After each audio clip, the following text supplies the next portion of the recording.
Hello friends, শুরু করছি basic English grammar কোর্সের পার্ট 2 সম্পূর্ণ বাংলা ভাষায়। তো চলুন আমরা পার্ট 2 এ অর্থাৎ লেকচার 2 আজকে কি শিখবো সেটা জেনে নিই। অর্থাৎ আজকে আমরা প্রেজেন্ট কন্টিনিউয়াস টেন্স সম্পর্কে জানবো, বাংলায় ঘটমান বর্তমান কাল সম্পর্কে আমরা জানবো।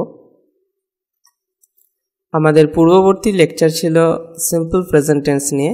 যারা আমাদের পূর্ববর্তী ভিডিওটি মিস করেছেন তারা নিচের লিঙ্কে ক্লিক করে নিচের ভিডিওতে ক্লিক করে আপনারা সেই ভিডিওটি দেখে নিতে পারেন। তো চলুন আমরা প্রেজেন্ট কন্টিনিউয়াস টেন্স কি জেনে নিই আমার সহপাঠী মিস গীতা মার্ডির কাছ থেকে।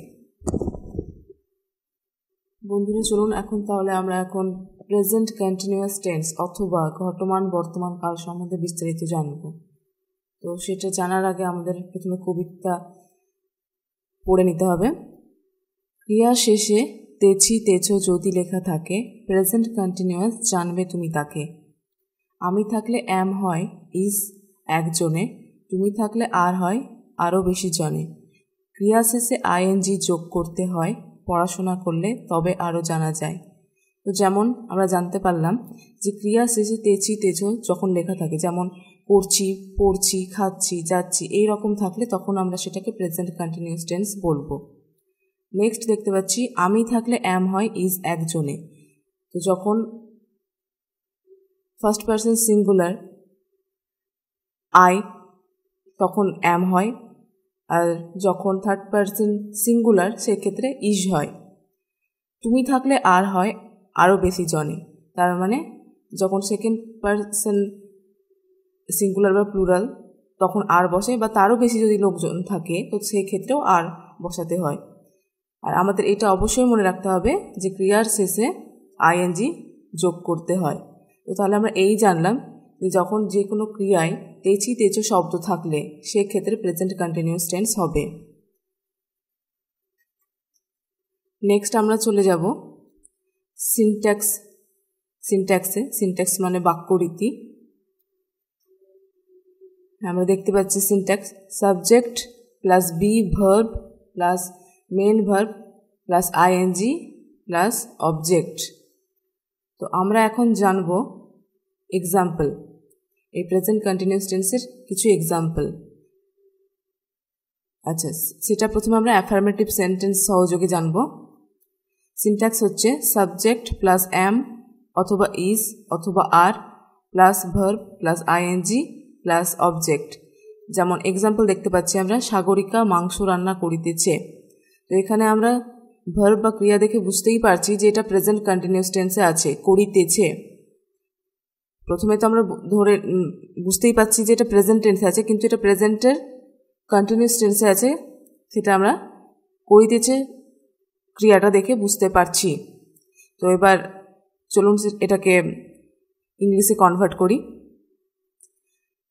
তো প্রথমে আমাদের সাবজেক্ট দেখতে হবে, সেন্টেন্সের সাবজেক্ট দেখতে হবে।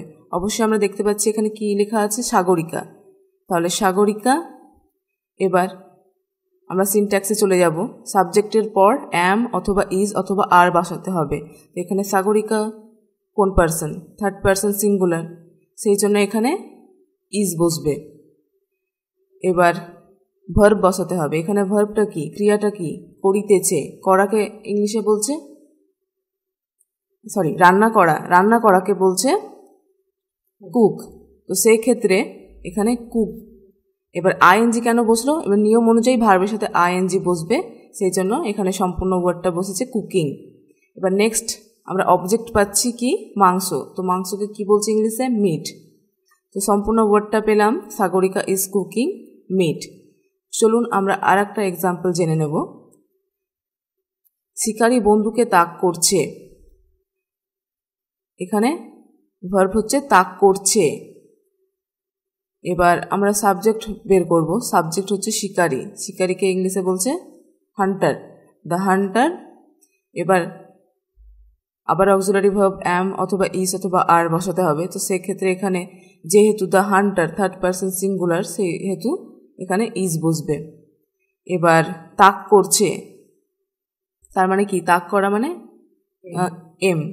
তো এখানে এম প্লাস যেহেতু সিনট্যাক্স অনুযায়ী আইএনজি বসবে, সেই জন্য এইমিং। এবার যেহেতু বন্দুকে, তো এখানে কি হবে? The gun. The Hunter is aiming the gun. চলুন আমরা কিছু লাইভ এক্সাম্পল জেনে নেব। প্রথমেই দেখতে পাচ্ছি বুলটি স্কুলে যাচ্ছে। এখানে বুলটি স্কুলে যাচ্ছে, যাচ্ছেটা ভার্ব বা ক্রিয়া। তো সেক্ষেত্রে এবার আমাদেরকে এটা কনভার্ট করতে হবে। বুলটি স্কুলে যাচ্ছে, সাবজেক্ট হচ্ছে বুলটি।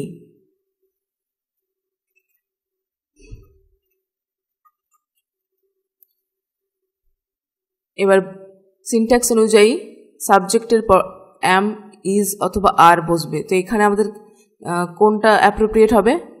বুলটি কি? বুলটি থার্ড পারসন সিঙ্গুলার, তো সেক্ষেত্রে এখানে ইজ বসবে।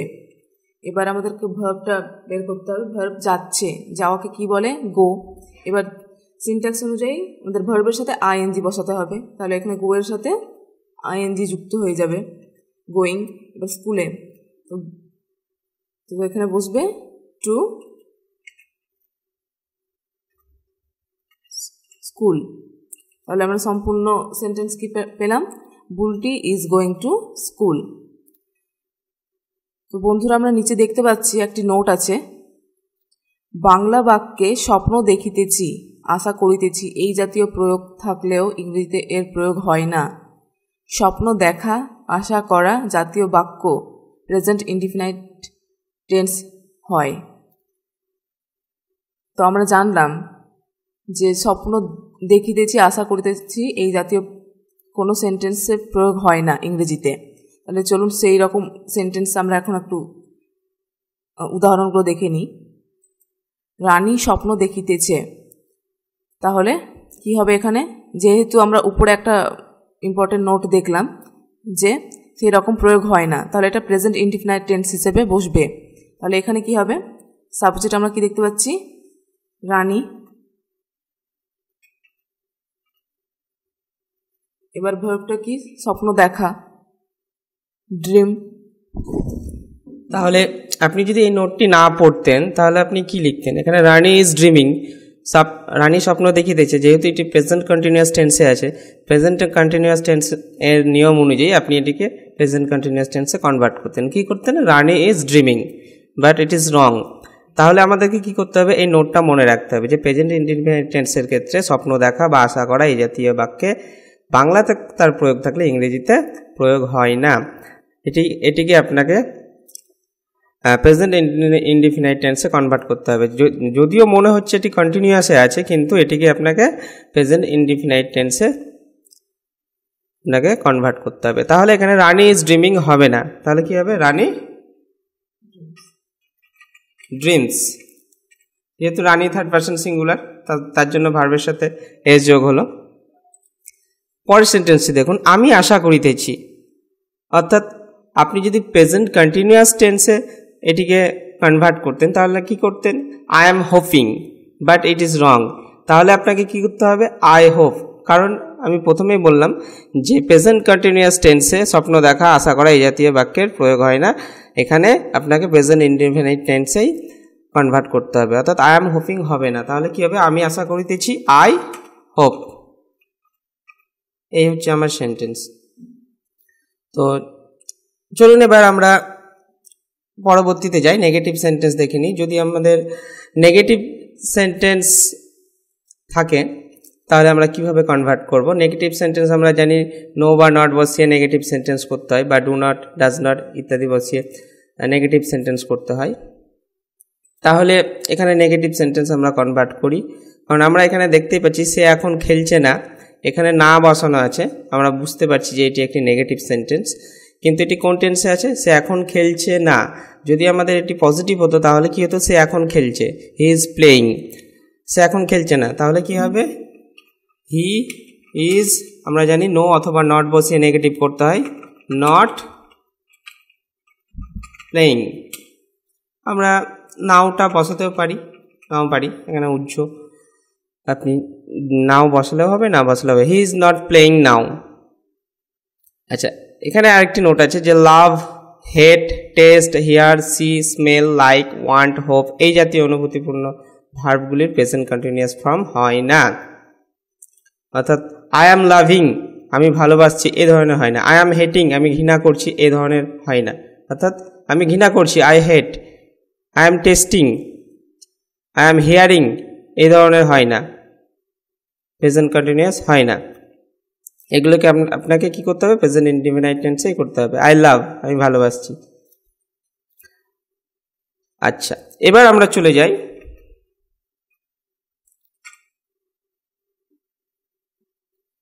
ইন্টারগেটিভ সেন্টেন্সের উদাহরণে।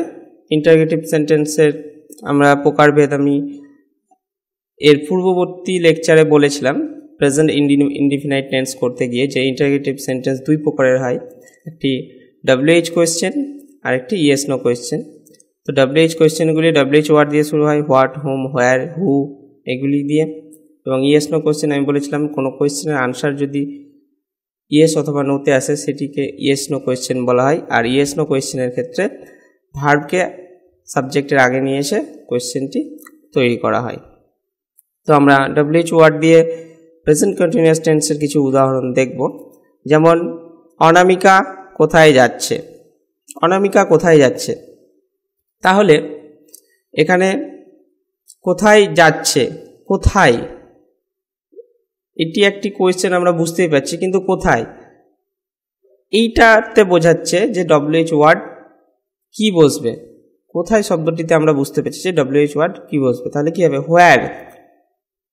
তো সিনট্যাক্স অনুযায়ী প্রথমে WH ওয়ার্ড বসে, তারপরে বি ভার্ব, তারপর সাবজেক্ট, আর যেহেতু এটি কন্টিনিউয়াস টেন্স সেই জন্য ভার্বের সাথে আইএনজি এবং দেন অবজেক্ট।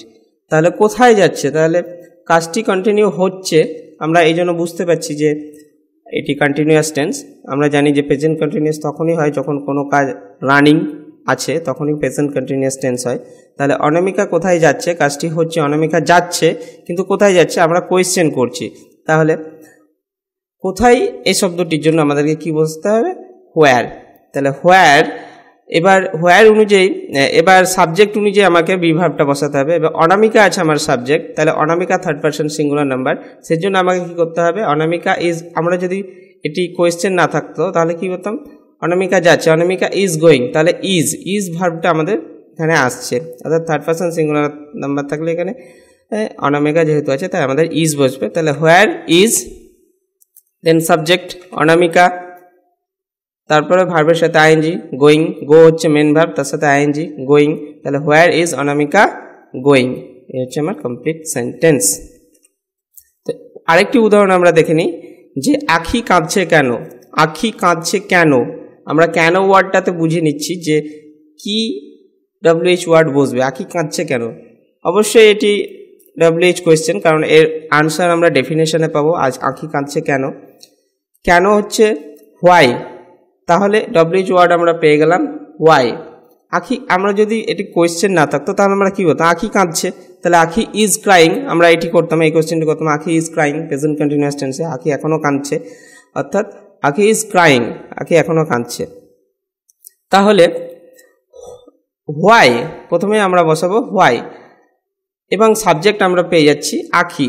তো সাবজেক্ট অনুযায়ী আখি ইজ ক্রাইং, তাহলে সাবজেক্ট অনুযায়ী আমার ভার্ব বসবে ইজ, তাহলে হোয়াই ইজ, এবং সাবজেক্ট আমরা পেয়েছি আখি, হোয়াই ইজ আখি, এবং ভার্বের সাথে আইএনজি বসবে, মেন ভার্ব হচ্ছে ক্রাই, তার সাথে আইএনজি ক্রাইং, হোয়াই ইজ আখি ক্রাইং।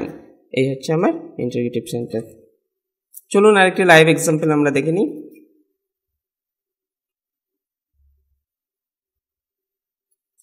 তুমি পড়ছো না কেন, ইন্টারগেটিভ সেন্টেন্সের একটি উদাহরণ, তুমি পড়ছো না কেন। এখানে ধরুন আমি নেগেটিভে নেই, তুমি কেন পড়ছো, হোয়াই আর ইউ রিডিং, এবং আমি এটিও ধরছি না যে এটি কোয়েশ্চেনে আছে, প্রথমে আমি পজিটিভভাবে ভাবি, তুমি পড়ছো, ইউ আর রিডিং। তুমি পড়ছো যদি আমাদের হতো তাহলে এখানে আমরা কি লিখতাম? You are reading. এবার তুমি পড়ছো না, you are not reading, not reading, তুমি পড়ছো না, এটি কন্টিনিউয়াস। এবং কেন তুমি পড়ছো না, তাহলে কেন যেহেতু আসছে তাহলে আমাকে WH ওয়ার্ড বসাতে হবে, কারণ এটি ডেফিনেশনমূলক আনসার আসছে, তাই আমরা বুঝে নিচ্ছি যে এটি WH কোশ্চেন। তাহলে কেন পড়ছো না, কেন ইংরেজি হচ্ছে ওয়াই, এবং এরপরে আমরা কি বসাবো, ভার্ব। ইউ এর পরে আমরা জানি আর বসে, হয় আর, তারপরে আমাদের কি বসাতে হবে, সাবজেক্ট, ইউ নট রিডিং। আশা করি আপনারা বুঝতে পেরে গেছেন যে WH ওয়ার্ড কীভাবে বসাতে হয়। এখানে একটি নোট আছে যে ইন্টারঅ্যাক্টিভ সেন্টেন্সে নট কথাটি নাউনের আগে কিন্তু প্রোনাউনের পরে বসে। এটি আপনাদেরকে মনে রাখতে হবে যে নাউনের আগে এবং প্রোনাউনের পরে নট কথাটি বসে। তো আমরা রেফারেন্স হিসেবে এই লিঙ্কটি দিয়ে দিয়েছি আপনাকে, যেটি এখান থেকে আপনি দেখে নিতে পারেন এর বিস্তারিত। এখানে এই ওয়েবসাইটটিতে খুব সুন্দরভাবে নাউন প্রোনাউন সম্পর্কে দেওয়া রয়েছে। এই ওয়েবসাইটটি থেকে আপনারা জেনে নিতে পারেন বিস্তারিতভাবে। তো আমরা আজকে প্রেজেন্ট কন্টিনিউয়াস টেন্স সম্পর্কে বিস্তারিতভাবে জানলাম। আমাদের পূর্ববর্তী লেকচার ছিল সিম্পল প্রেজেন্ট টেন্স নিয়ে, এবং আমাদের পরবর্তী লেকচার হবে প্রেজেন্ট পারফেক্ট টেন্স নিয়ে। তো বিস্তারিত জানতে আপনারা thementorclub.com/grammar এই লিঙ্কে যেতে পারেন। এই লিঙ্কে গেলে পরে আপনারা বিস্তারিতভাবে সমস্ত কোর্সগুলি একসঙ্গে এক জায়গায় পাবেন। তো আপনারা প্র্যাকটিস করতে থাকুন। ধন্যবাদ।